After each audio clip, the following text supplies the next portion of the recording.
తనని CM Revanth Reddy target చేశారన్న BRS MLA సబితకు కౌంటర్ ఇచ్చారు డిప్యూటీ సీఎం భట్టి విక్రమార్క. 10 ఏళ్ల పాటు కాంగ్రెస్ లో పదవులు అనుభవించి బీఆర్ఎస్ లోకి వెళ్లారని మండిపడ్డారు.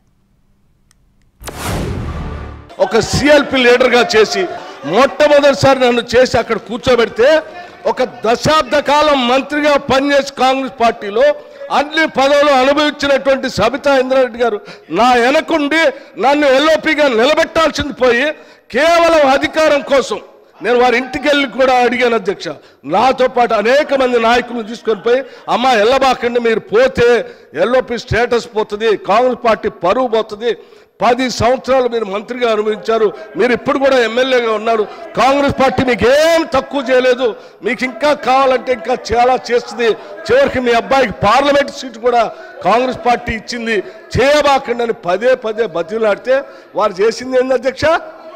ఒక్కసారైనా ఆలోచన చేశారా? ఒక్కసారైనా ఆలోచన చేశారా? మీరు ఏం ఆలోచన చేశారు అధ్యక్ష? నీ అధికారం కోసం, మీ స్వార్థం కోసం